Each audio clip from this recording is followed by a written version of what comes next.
Signori capelloni, questa serenata voglio a voi cantare. Smettete la polemica e fate qualche cosa per favore. La gente che vi guarda per le strade pensa solamente che le vostre idee son corte quanto lunghe son le vostre chiome, ahimè, ahimè. Anch'io nel mio complesso ho due fuggiaschi che la pensano così. E a loro dico sempre: ma tagliatevi le zazzere perché si può suonare bene senza avere i capelloni sino ai piedi. Lo dice anche Giocondo che nel mondo di più furbi non ce n'è. Ragazzi, ragazzi, ragazzi, non fate la guerra con quelli che guerra non vogliono fare.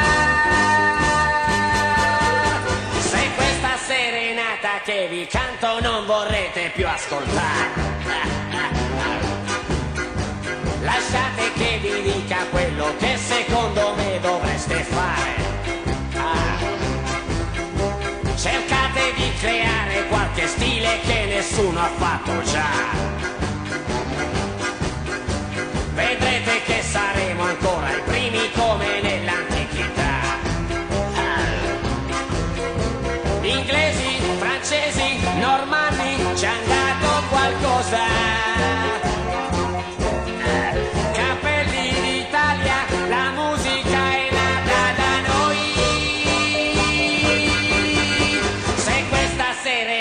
Che vi canto qualche cosa vi dirà. Ribelli, spremetevi il cervello per trovare solo delle novità.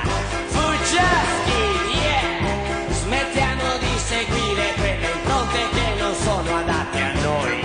Tutti gli altri, tagliatevi i capelli e da seguaci diverrete primi voi. Oh yeah, tagliatevi i capelli e da seguaci diverrete primi voi.